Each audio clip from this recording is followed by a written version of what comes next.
Thanks for listening to Leadership Level Up. I'm Brian Prairie. And I'm Dr. Jeff Williamson. I am just starting my leadership journey.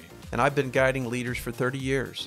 Our podcast aims to shine a spotlight on outstanding leaders and provide a platform for them to describe their leadership journey and share the guiding principles that have helped them become great leaders.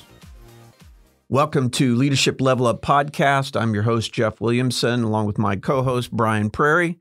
And normally, Brian, we have someone else with us. We do. And today it's just you and I. We are the guests today. We are. We've got some things that we wanted to pause and kind of look back from where we started this. We are approaching our 50th episode, which yes. we'll do some more things with that when that comes. But gosh, you know, we started out doing this idea of coffee conversations at our favorite place down the street from us. And that's right. And we started those. You checked it back in the summer of 2022. That's right. Yeah. That's when our first episode posted. Mm-hmm. We were likely recorded it a couple months before that because we were a little bit slower than in getting them out. But the genesis of this was I was taking. I was getting counseling from Jeff. Sometimes it can feel like counseling.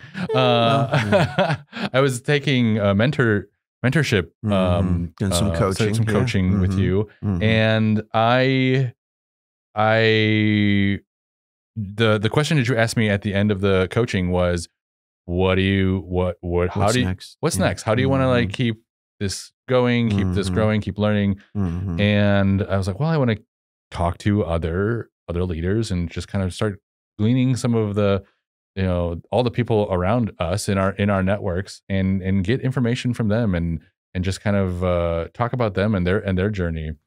And then I think maybe 2 days later, I said, hey, Jeff, let's do a podcast. Let's just record it. Let's record it. Maybe somebody else might enjoy hearing that. Exactly. So that's it. And then nearing 50 episodes, I don't know. I never thought we'd do this many, but here we are. I love it. Who knows? I mean, we started out those first few episodes, like I mentioned, in the cafe because we thought, let's do these where people gather. Yeah, which is true to our nature, and we love connecting with people.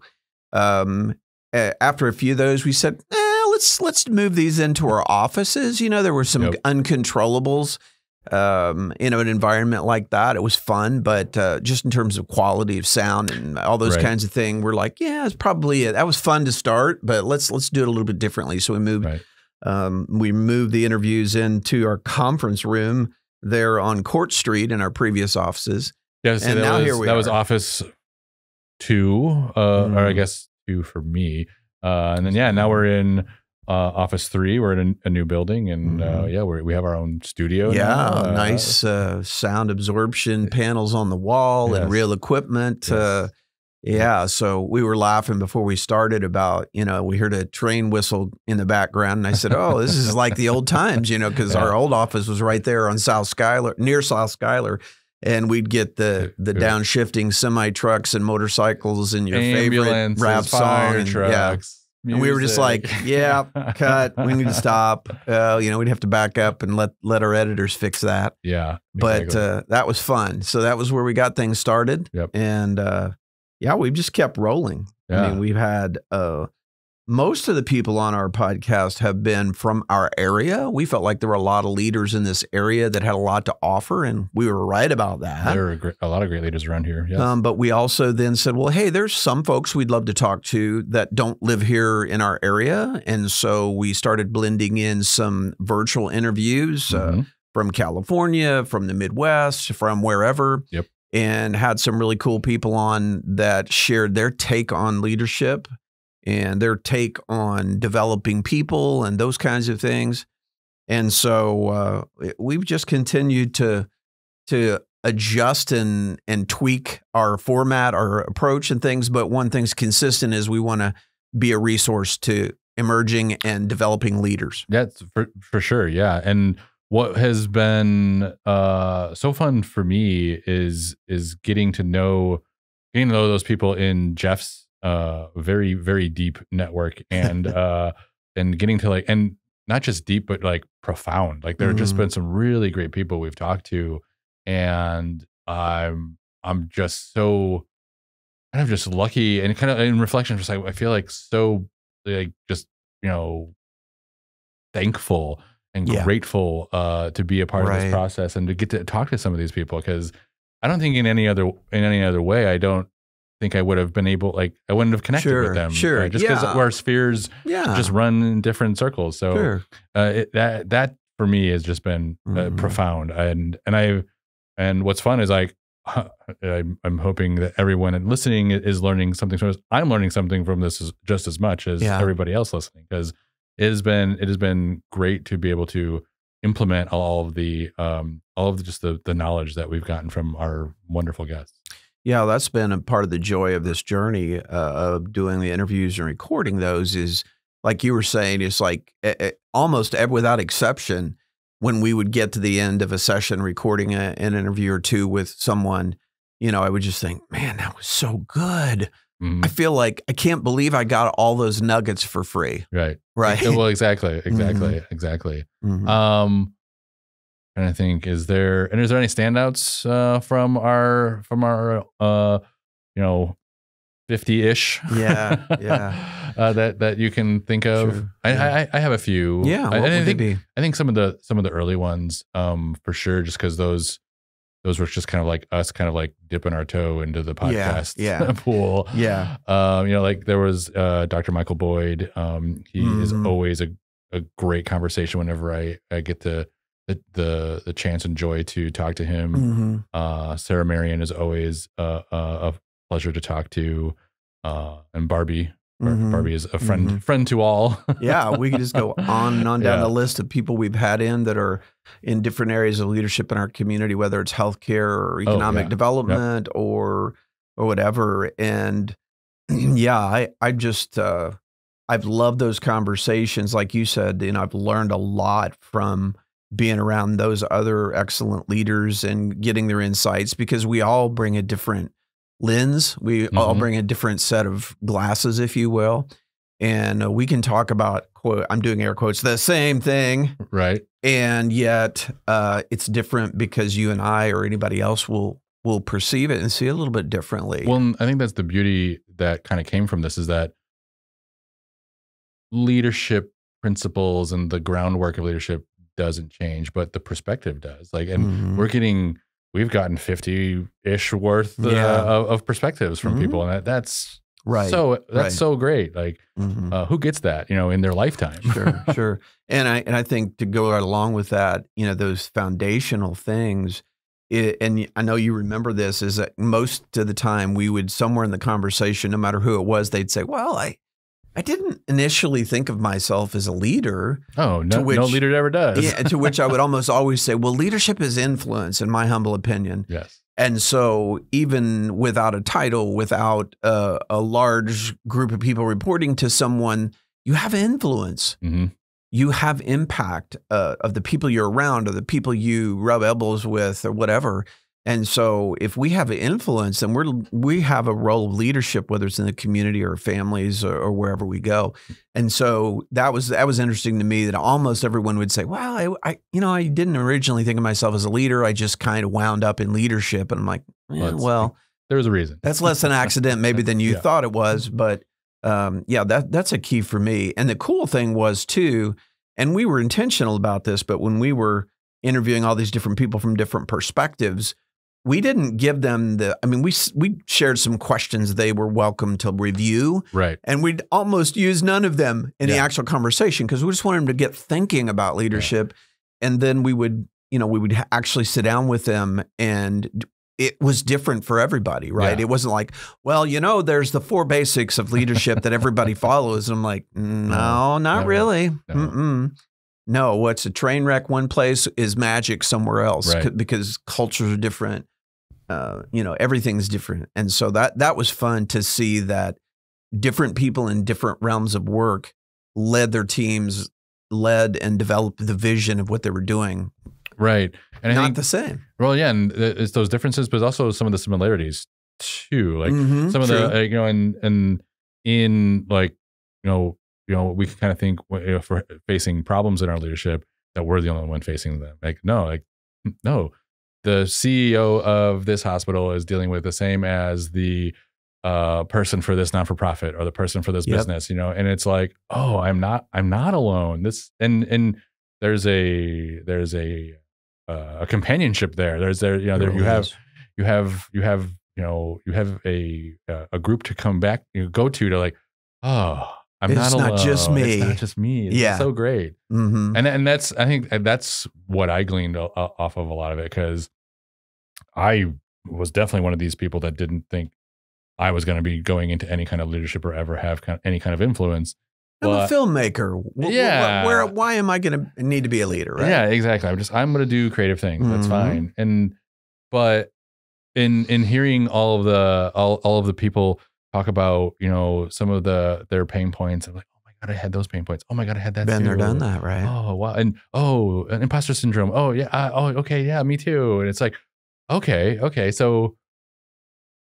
Like I was holding, leadership was on this pedestal. It was like this thing that I was never going to attain. But it was like, oh no, like regular people are leaders too, So I was just like, okay, and then I guess that kind of takes us into what I wanted to talk about, like kind of in this reflection, like where we've where we were and now where we are, and where we were, like we as in Pathfinder had really just kind of started Pathfinder around the year preceding. Yeah. So that's where we were at with Pathfinder. What was Converge was Converge? It was shortly before the podcast started. I think it was in May of 2022. Okay. That we signed the papers and became business partners. And so I believe it was in May. So 3-4 months before this. Okay. I thought it was right around then. Yeah. So my coaching and people development practice became a part of this organization. And that was when we were thinking about, okay, what are there other things that we want to do besides the coaching, the training, the people development, one-on-one group, et cetera? And somewhere along that summer, we're like you said, we're like, hey, what if we did a podcast? Like, we have all these great conversations. Why don't we just record them? Yeah, we record them. Maybe they'll help somebody else, right? And so, that was a part of that summer of a lot of new things and a lot of transition for all of us for different reasons. But whenever somebody's asked me about, how's the podcast going? I just tell them, I'm having the time of my life. I mean, this is every single interview we've done, and I'm not exaggerating, every single interview that we have done, I've just thought, what a joy, what a treat it is to get inside people's heads and maybe even their hearts sometimes and hear what they're doing and why it's so important to them. And it just inspires me. Right. And that's been part of the joy of the journey. Yeah, same. And we kind of jokingly started off at the beginning of the show, like, welcome me back, is like, because I wasn't in a lot of those. I was doing a lot of traveling last summer, but I was listening to the episodes as well. So it was great to. I'm glad you continued it. Sure. And I was gleaning all of those things as well. So let's talk about where we were. Like, we were just starting off. Yeah. So where are we now? I can talk about Pathfinder, but let's start with Converge first. Yeah. So as we mentioned, my business had just become a part of the Pathfinder group of companies. They're in May of 2022. And, looking back at that, a lot of cool things have happened. This being one, the podcast. But then we also wanted to really find additional ways to bring our community together. And so that was when we founded the Converge Conference that we've had 2 consecutive years now. That third one is coming up in October of 2024. All of the sessions, all the speakers were locally based. I mean, there are great conferences elsewhere where people bring in him and her and people from all over. And we just opted not to do that. We thought, gosh, we've talked to so many amazing people already on the podcast. Let's bring them together.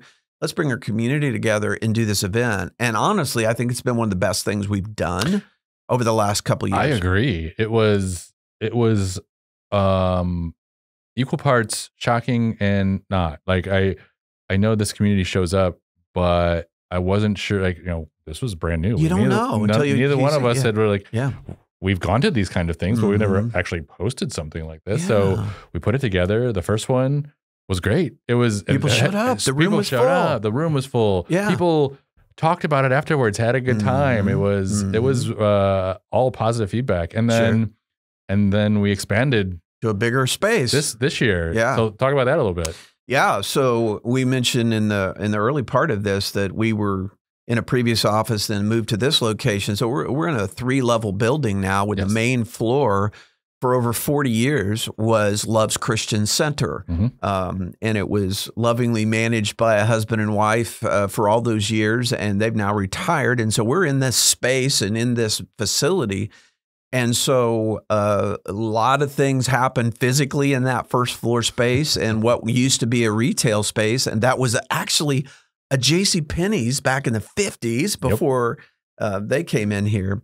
Was that we utilized that space, did a lot of reno, did a lot of work in there, some of it DIY, some of it farmed out. But we opened up that space, and it was exciting because for the first time it was that feeling, this like our town is coming to our house. Yeah, kind of. It really was. And that was super exciting. And so we added more programming, we added more breakout sessions, more people, everything.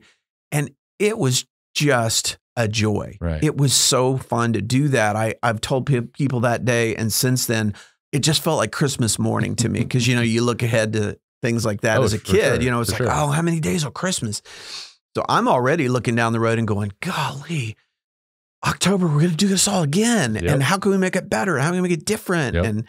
And yeah, it has been a real joy because the theme from day one has been community and connection. Yeah. Has been the theme of Converge, and we just have adopted it and kept it as the theme of the conference. Yeah. So that's really what we've tried to do. And so it's been terrific to then bring in other people, watch them tell their story. Some of them on the podcast, others that haven't been, to share their journey and their mission and purpose with the community. I just about get chills thinking about it. So that has been a super exciting part of the development of Converge. Yeah. And what was cool, year one was a half a day. Year two was a full day. Correct. And what was so great, I think, about year two, and I love that we're kind of trying to like, how can we make it a little better every single year?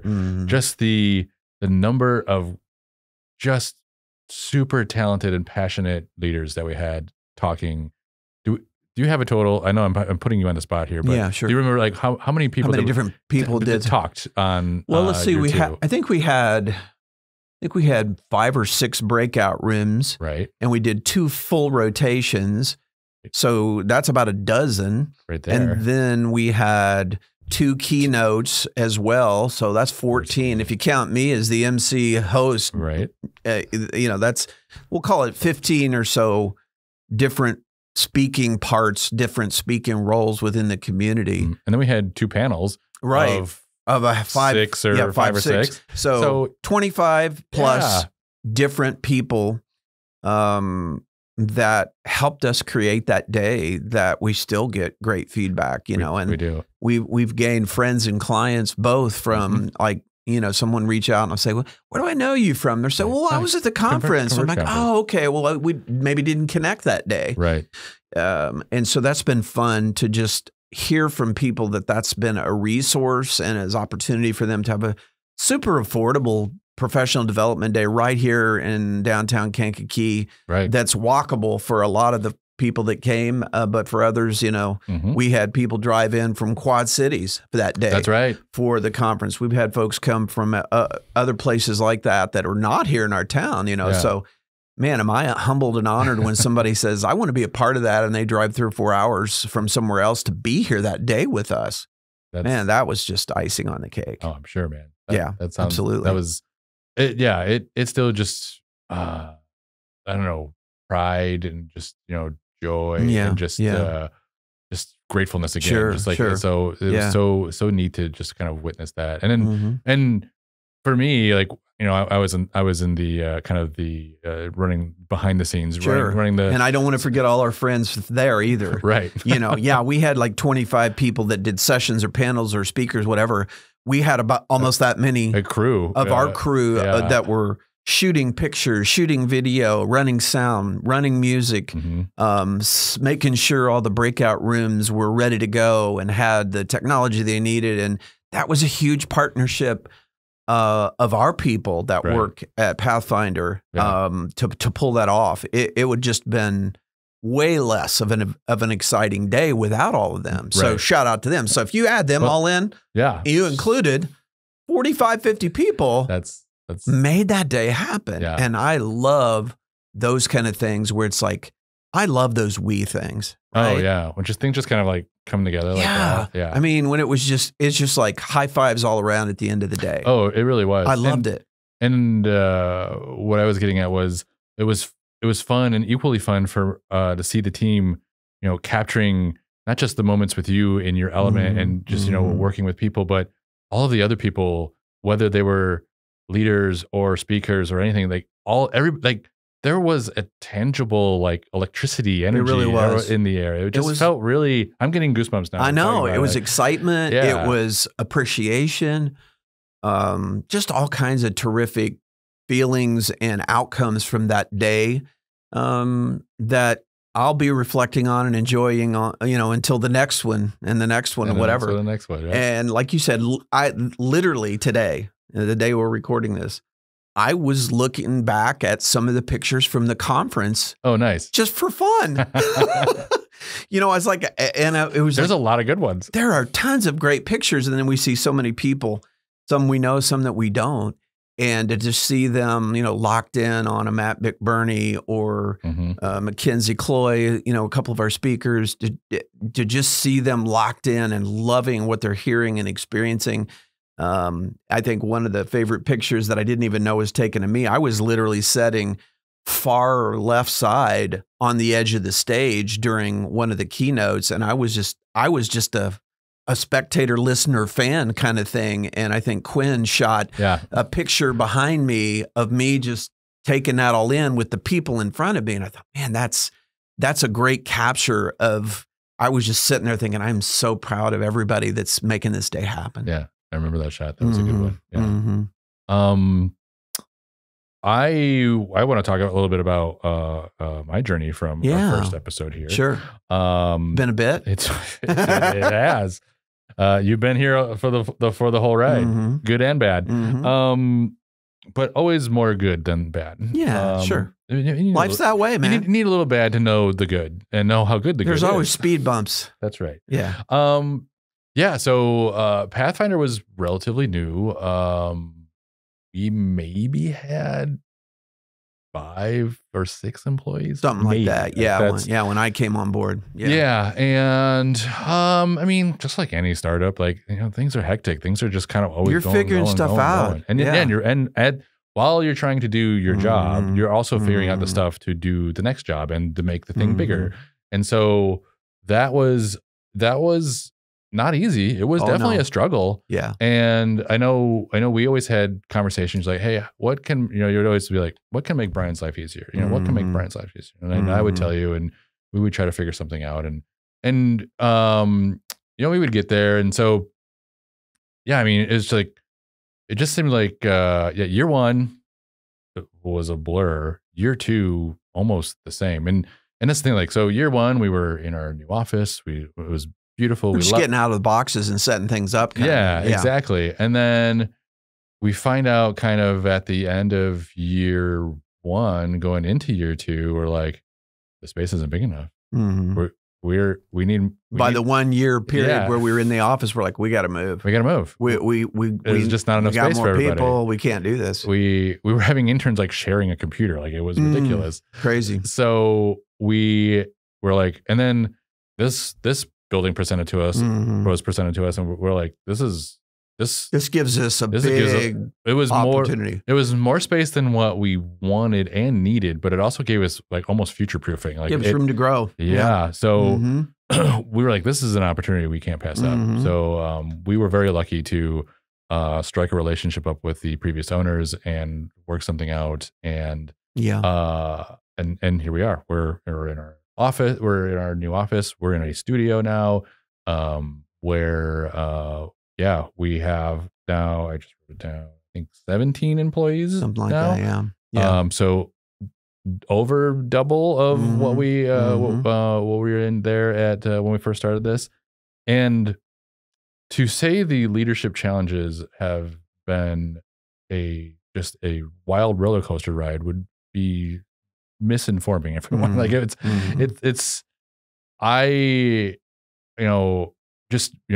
one, being in a person of influence and being a leader, it was, again, like I said, nothing I ever thought I would be. So I've never really sought out that training until I really met you. And once I saw that, well, I'm kind of like, I need some of these skills. So I, that's why I reached out to you when we first met. But now, now that we're into it, 17 employees and five of them are mine, are part of my team. Yeah, the video and production team. And we have a team. Yeah, there's a team of people. It isn't just, hey, Brian, sorry, we all have to pedal faster, which we still are. We still are. But we've got more help. We got more help. But that just means like, okay, well, and just kind of like Converge Cameras, how do we make this bigger, better, faster, stronger? Right. What do we need to do next? And what do we need to do next? So that has been a constant just educational experience. Like stretches us, all the time.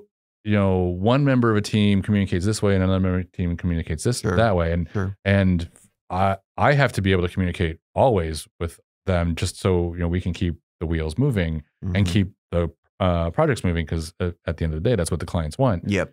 And that how we communicate and how we listen has been a very educational experience for me, because not everybody communicates or listens the same. So I've constantly had to kind of just like, and implementing for me is something that maybe was simple, but everyone else knew. But doing one-on-ones, having more regular team meetings, like that has changed. Changed the world, because everybody's on the same page. Everybody knows what is expected of them, and, in the team meetings. And then from the one-on-ones, like, I can, like, if a team member, is, just something just seems off, you can kind of, that's the moment where you can be like, hey, what's going on? Like, we don't have to really get into anything, but I noticed that you don't seem like yourself. We've used that phrase sometimes. Yeah, exactly. You don't seem like yourself right now. You just don't seem like yourself right now. So having that space, taking that moment to like, hey, I know you're an employee of mine, but also you're a human being, part of the rest of the world. So like, this isn't your whole thing. So being able to kind of meet them where they're at, and then and I think this is all we want at the end of the day, is to be understood. So that has been, like I said, it has been an educational journey. I wouldn't trade it for anything in the world, because the last few production meetings have been, what's fun for me now I have a team, is I get to bring up something, and then I get to see that idea flourish into something completely.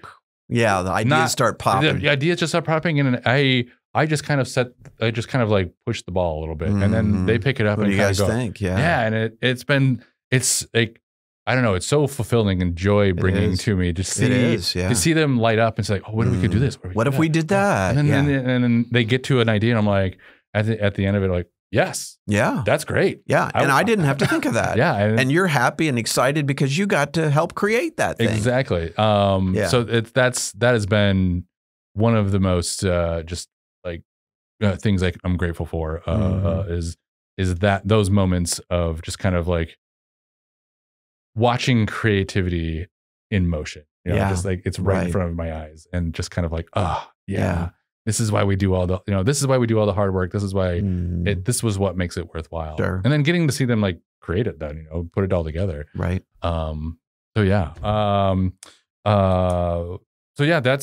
that's where I've been. We've talked about a little bit about Converge. I'm trying to think of what else we wanted to talk about here. Did you have any other notes on your page there?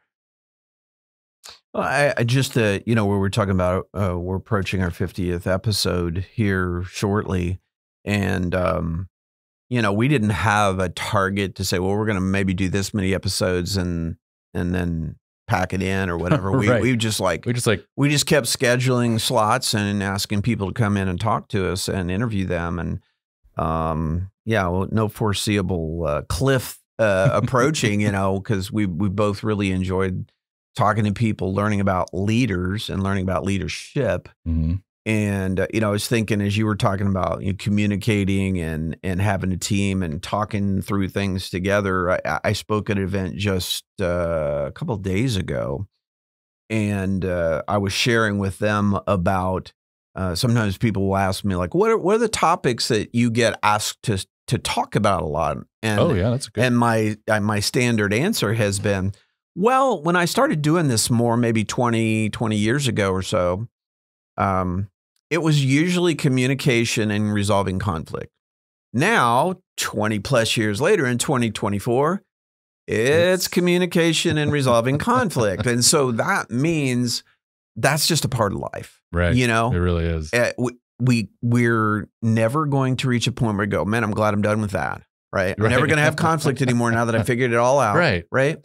So, and when we talk about communication and styles and how people are different, it's like we're always going to have to work on it. It's like a guitar gets out of tune, right? Yeah. You just, it's a great analogy. I mean, I have that guitar upstairs and I can pick it up and play a G chord and it sounds horrible. And I'm like, okay, where's my phone? Okay, I got the tuner and I get it back in tune. And it's like, how does that happen? Because nobody played it or messed with it since I picked it up a week or two ago. But it gets out of tune, and our communication is like that too. Right. It just kind of drifts out of tune, and we have to go back and let's get this thing in tune. Let's get this thing in the right chord, and let's get all that working again. Mm-hmm. And that's just the never-ending challenge and opportunity for us is, hey, man, I've been teaching this stuff for decades now, but I still have to work pretty hard at it to be good at those things and to remember to zip it and listen and realize there's such a thing as an unexpressed thought.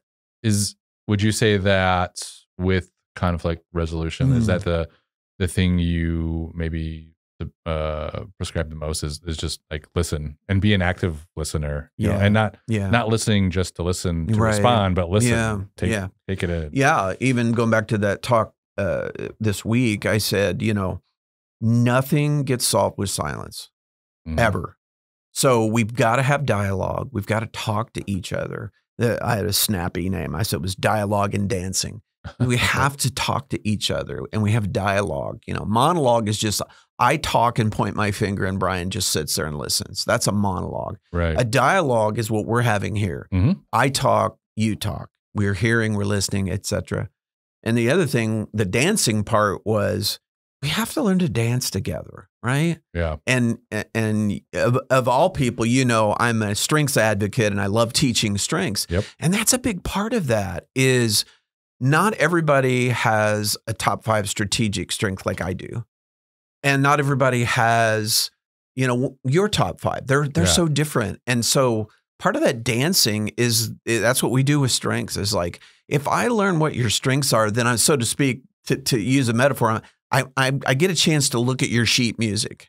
Yes. And then we can talk and listen and go, I'm not sure I agree with that. Why do you feel that way? Right. Which is totally different than if we're saying, well, that's stupid, Brian. Where'd you ever come up with that? Right. Right. So those things get different responses. Well, yeah. And going to that and having personally myself having a larger team, I recently was like, all right, everybody's taking the strengths test. Yeah, I love it. I love it. I was like, let's go. Yeah. You were like, okay, let's do it. And because I was like, this will help me understand, like, if there's a message falling flat, why that message is falling flat. And lo and behold, it worked. Yeah. I remember us talking about one of our employees months ago, and you kind of leaned back in your chair and went, I feel like we cracked the code. Yeah, it really did. And so everybody that works here has taken the strengths assessment. Yep.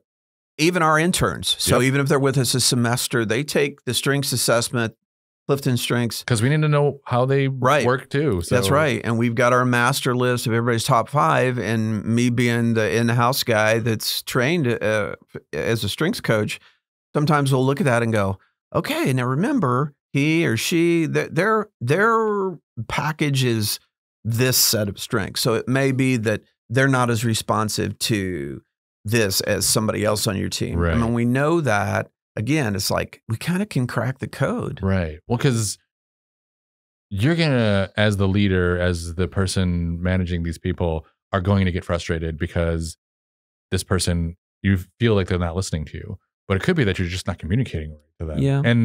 And or in a way that resonates with them. Right, right. So then your frustration turns into probably anger or something against them. And that's when we go silent and we stop talking to each other. And then they don't talk to you. You don't talk to them. And then that's things. And then we go, well, why isn't he talking to me? And you're going, why isn't Jeff talking to me? I'm like, because we're both frustrated and we're not talking. Yeah, exactly. Exactly. It's like, that's why. Yeah. And the strengths, the strengths were just kind of like, I wish I would have thought of it earlier, but that's all about growing. It's only existed about 25 years. Well, yeah, exactly.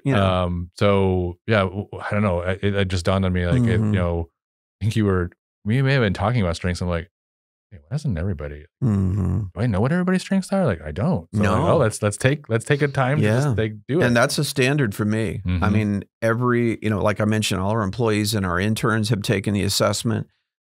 Everybody who does individual coaching with me, that's part of the onboarding. I just tell them, hey, listen, it's included, it's provided. I'm going to send you this code and some instructions, and I'm going to have you take this assessment because we're going to start with the best things about you. Right. We're going to start with the things that are hardwired into your DNA, into your soul, I would even dare to say. And so we're gonna use that as a part of the coaching sequence. And then at times, if someone's saying, "Man, I'm struggling with this with my supervisor," or "I don't know how to communicate this," I can say, "Well, let's go back, and take a look at this. Harmony's big for you, for example, or empathy's big for you, or strategy is big for you. Let's look at your toolkit and make sure as much as possible that you're coming into those meetings or you're coming into those moments with your best tools, not weapons, but tools, to say, hey, Brian, I know ideation's a strong one for you. That's in your top 5. 3. It's in your top 5. And so as we've gotten to know each other, it's like, I know Brian's a better Brian if I don't say, here's this complex decision and I need your answer in 30 seconds. Yeah, I'm not going to. You're not going to do it. I'm going to get be frustrated. Then I'm going to get frustrated. Yeah. And then I'm going to get silent because I don't feel you don't want to express enough. it. Yeah, because And so as we learn to dance together, I'm like, hey, Brian, tomorrow we're going to talk about this at our staff meeting, but I wanted to just give you a heads up because I know you need to marinate a little bit on things. And so that I think has helped, right? Oh, very much so. And so just having those kind of nuances where we're like, I know you, I see you, I appreciate you, and I know you're different than me. So here, let's do that. That will help us both get to where we want to be in the end. Well, strengths are so important that our very sweet designer, Shai, made us all for Christmas. I love it. Top 5 strengths and framed them all. That's right. That's part of it. I always tell people if it's out of sight, it's out of mind. Right. I'm like, I have it hanging up in my office. You got to have it where you can see it. It's just like, if you need a pair of pliers or a hammer or a Phillips screwdriver, when you need one, if you don't know where they are, that's even more frustrating. You'll go, you need strategic? I got that right here. I'll be right there. I have all my top 5 strengths in a note on my phone. I love it. But don't forget. Well, and also, but don't forget what they are. And also, I have the descriptions of them too. Right. Because some of mine were a little nebulous in their description. No, they're not. It's not obvious when you first start looking at them. Yeah. So I was like, that's. And once you get into it, like, oh yeah, that is me. Okay, cool. This is how I show up. Yeah, exactly. And it's me. Yeah. Being real, being authentic. That's right. And that's the beauty of it. Yeah. Well, I think we covered a bunch of topics. Like there's 2 years caught up. There's two years caught up. Yeah. Well, I was taking notes. I'm like, oh, this would be a good episode. This would be a good episode. So yeah, I think, I don't know, maybe I'm misspeaking, but I think we would like to try to engage our audience a little bit more. Like, is there any leadership topics that we want to cover that we're not covering that's out there right now. Sure. I'm sure there's plenty because, again, like we said, leadership is different for all people. So would love to kind of just see what people are dealing with, how they are handling some of these things. And I think we could talk about them because there's, like I said, the basis of leadership really hasn't changed, but how the context are always shifting with each generation. Yeah. So, man, I can't 50 episodes. Dang. That's pretty cool. Thank you, Jake. I love that. Thank you. Thank you very much. Thank you, Jake. You're awesome too. Mr. Engineer. Yeah. What would we do without our behind the scenes guys that make us look good? That's right. Appreciate it. Yeah. And if they want to drop us information, they can go to convergegroup.io. Yep. And there we have contact us. You can punch in information and send us an email. Yeah, I was going to say, I was going to just give out my email, Brian at yourpathfinder.io. And if you want to give out yours. Sure. Jeff at convergegroup.io. And that'll come straight to me. And it'll come straight to me. And I would love to see, what's going on out there that we can get into. Because I think, with all of the people that we've talked to, there's definitely more to talk about. So. Absolutely, yeah. Because the world's changing day by day, and so we want to keep traction. We want to keep relevance. And so if you have ideas and suggestions, whether it's topics or guests that we might want to have, that too, give us a shout. We'd love to hear from you. Cool. Well, Jeff, I think that's a wrap. Yeah. Thanks for joining us on Leadership Level Up. See you next time. Thanks for listening to this episode of Leadership Level Up. Please subscribe so you don't miss future conversations with great leaders.